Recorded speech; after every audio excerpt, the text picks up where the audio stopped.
Thérèse a eu plusieurs vies.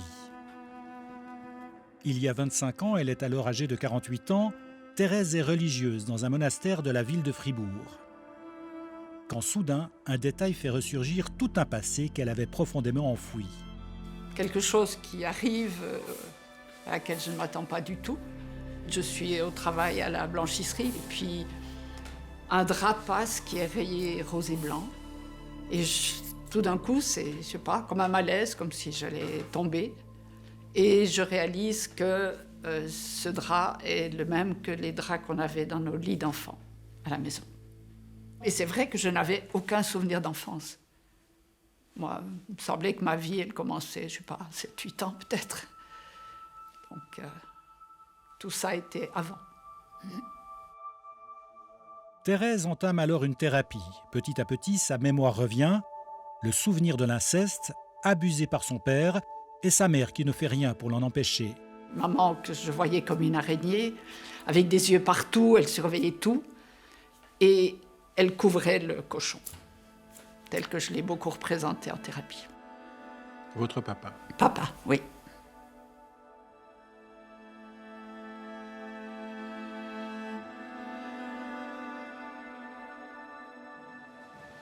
L'inceste, un souvenir traumatisant, parfois refoulé, effacé de la mémoire de la victime et qui peut ressurgir des dizaines d'années plus tard. Le phénomène qui est observé, c'est l'amnésie traumatique. La personne va se dissocier de son vécu pour pouvoir continuer à vivre, une partie d'elle qui va continuer à fonctionner normalement et mettre de côté la partie dont elle a honte et donc jusqu'à l'oublier. Et à un moment donné de la vie, un élément, une rencontre va nous activer, va être un facteur déclenchant et va nous faire revenir les souvenirs. Genève, le centre thérapeutique pour traumatismes causés par les agressions sexuelles. Un lieu de parole pour les victimes d'inceste qui se heurte souvent à la loi du silence qui règne dans les familles. Souvent, les victimes se retrouvent seules, dans le silence, à se taire. Et des fois, elles essaient de parler, mais elles ne sont pas crues. Et si la personne de confiance fait partie d'un groupe qui est très solide dans ses règles, je peux penser à des groupes religieux aussi, ou des groupes familiaux, ou des groupes sportifs, ou des groupes politiques, plus les règles du groupe sont fortes, et plus le groupe préférera l'équilibre du groupe plutôt que l'équilibre de l'individu. Thérèse a subi l'inceste dans les années 50. À l'époque, c'était un tabou encore plus fort qu'aujourd'hui. Une si belle famille, pour tout le monde. Parfaite, oui, mais j'ai pas l'air vraiment très heureuse. J'ai l'impression que c'est lui qui me tient. Vous dites une si belle famille, il fallait préserver les apparences, c'était important. Sauver la face, ça c'était le sujet. Enfin, on ne le disait pas, mais c'est ce qui était vécu, c'était toujours apparaître bien. Si on allait tous ensemble, c'est si joli, ces 3 filles, mignonnes, tout ce qu'on veut. Oui, sauver la face. Les 3 filles, mon grand-père, ma grand-mère en arrière-plan.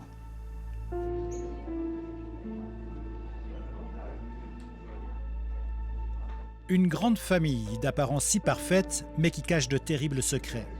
C'est ce que raconte donc le livre de Camille Kouchner, dont la publication provoque une onde de choc et libère la parole. Bonjour Arnaud Gallet. Bonjour. Arnaud a été violé par un oncle au début des années 90.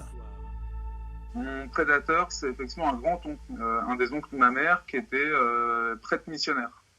À chaque fois qu'il séjournait en France, il venait dormir chez mes parents, dans ma chambre. Mes parents le faisaient dormir dans ma chambre. Et ça, vous le subissiez à plusieurs reprises entre l'âge de 8 et 11 ans. Exactement. C'est la première réaction de mes parents, par exemple, quand je leur ai dit, ça a été de dire « on s'est fait avoir ». Plutôt que me prendre dans leurs bras et dire « on t'aime, on est là pour toi », etc., elle est significative, en fait, cette remarque. Moi, le grand-oncle en question, c'était quelqu'un en plus qui était prêtre missionnaire en Afrique, notamment au Gabon, qui a été dans plusieurs pays, et je l'ai su par la suite d'ailleurs, parce que, m'a-t-on dit, il aimait bien les jeunes garçons. Vous voyez ce que je veux dire, hein, dans la famille, certains savaient finalement, mais n'ont rien dit, parce que je pense que c'était en Afrique, hein, c'est-à-dire qu'il y avait ce côté-là, donc il était déplacé. Ma mère, quand elle a eu la réaction justement de se dire « moi je me suis fait avoir », elle a appelé certains de ses cousins, eux-mêmes qui avaient été victimes finalement de cet agresseur-là, parlait encore de la manière dont il présentait les choses, c'est-à-dire comme de l'éducation sexuelle. C'est terrible, c'est terrifiant.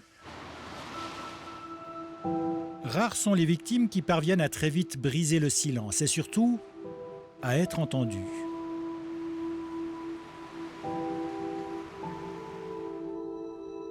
Léa est une jeune femme de 30 ans. À l'âge de 9 ans, elle est abusée par son grand-père. Mais elle en parle tout de suite à Margarita, sa maman. Le soir même, quand ma mère est venue me bercer pour me dire bonne nuit, je lui ai raconté tout de suite qu'il y avait eu quelque chose d'anormal qui s'était déroulé. C'est un sacré courage, ça. Ouais, ça me paraissait évident en fait de le raconter à ma mère à ce moment-là. Pourquoi évident? Il n'y a jamais eu de tabou dans notre famille. On a pu aborder toujours tous les sujets. C'était pas un échange dans le sens que c'est que l'enfant qui doit parler ou que l'enfant qui doit s'exprimer. Mes parents aussi me racontaient et me partageaient beaucoup de choses sans tabou. Donc je pense qu'à ce moment-là, pour moi, c'était normal de partager ça. Margarita, quel courage votre fille, hein? Elle est fantastique. Oui, du courage, mais je crois que ça fait plaisir de voir une telle maturité. Mais quel courage pour vous aussi, qui allez déposer plainte contre votre propre père. Alors ça, c'est vrai que déposer une plainte pénale, hein, puisqu'il s'agissait de pénal à l'époque, oui, déposer une plainte pénale, c'est avoir toute la famille contre soi. C'est ce qui s'est passé. Disons que là, pour le coup, des téléphones d'oncles dont j'avais jamais entendu parler depuis des années, de tout le monde. Comment tu vas envoyer un vieux monsieur en prison? Quelle horreur, quelle fille cruelle. Mais la fille cruelle, c'est lui qui est cruel. C'est lui qui m'a planté un poignard dans le dos. Et vos frères et sœurs, votre mère? Ça a été compliqué. La fratrie s'est explosée, mais pour des tas d'autres raisons. Vous savez, quand vous racontez la vraie vérité, et le courage de ma fille de me l'avoir raconté le jour même, quand vous racontez ce qui s'est passé, les lièvres sortent du bois. C'est-à-dire qu'en fait, on le sait très bien, il n'y a pas un abus comme ça isolé. Non, un homme de 74 ans n'est pas un abuseur comme ça à 74 ans. Et en fait, on a découvert qu'il l'était depuis longtemps, qu'il l'a été avec une de mes sœurs. Donc quand je parle que les lièvres sont sortis du bois, c'est que petit à petit, les abusés se reconnaissent entre eux, petit à petit, les choses se disent, et il a fallu se battre contre l'omerta. Et votre père, qu'est-il devenu? Le procès aurait dû avoir lieu le 11 septembre 2002, procès qui n'a pas eu lieu car mon père est décédé le 2. Quand j'ai annoncé à ma fille que mon père était décédé, elle fait « Il s'est suicidé, maman ». Et je lui ai dit « En quelque sorte ». Ça fait plus de 20 ans, donc votre grand-père a abusé de vous. Est-ce que la plaie s'est refermée aujourd'hui? Ouais, elle se referme et puis elle se réouvre quand on va... à 30 ans, on peut constater des dysfonctionnements ou où on a envie d'aller creuser. Comme je dis souvent, il faut descendre des fois à la cave. Et du coup, c'est ce que je suis en train de faire maintenant. Lausanne, l'espace de soutien et de prévention des abus sexuels. Bonjour, bienvenue à cette formation de prévention des abus sexuels. Une formation donnée à des enseignants. Objectif, comment identifier les cas d'inceste notamment, comment être à l'écoute des enfants, exercice à l'appui. Et travailler sur les exemples de situations qui pourraient se produire dans le cadre de votre activité. À la fin d'un cours, en fin de journée, un de vos élèves de 7 ans vous dit qu'il ne veut pas rentrer chez lui car il ne veut pas dormir dans le lit de son papa. Qui veut prendre la parole?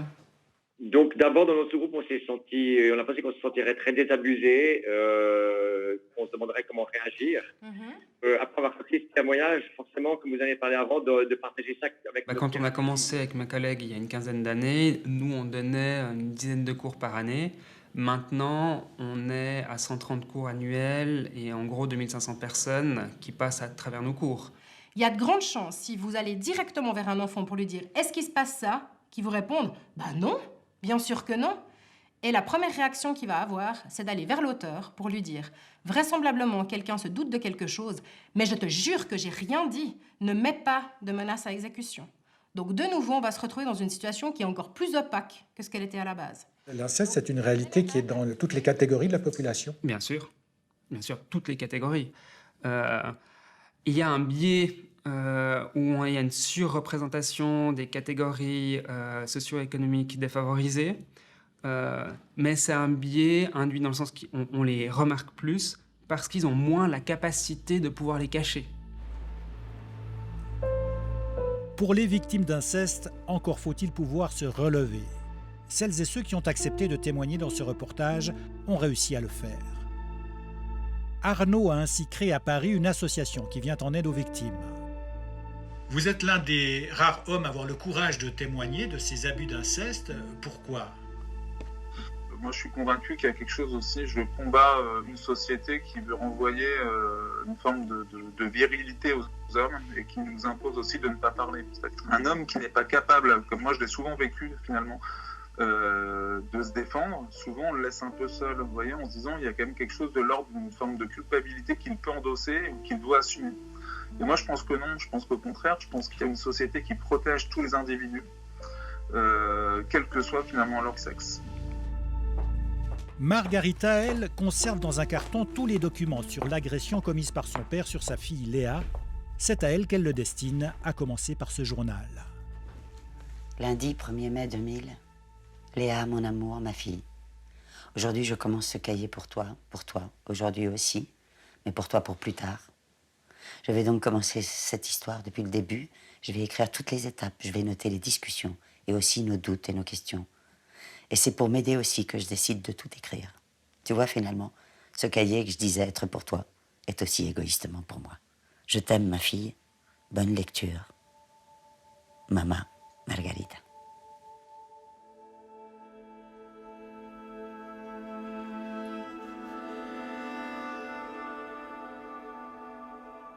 Quant à Thérèse, elle a fait beaucoup de chemin. Qu'est-ce que vous ressentez vis-à-vis de votre père aujourd'hui ? C'est tranquille.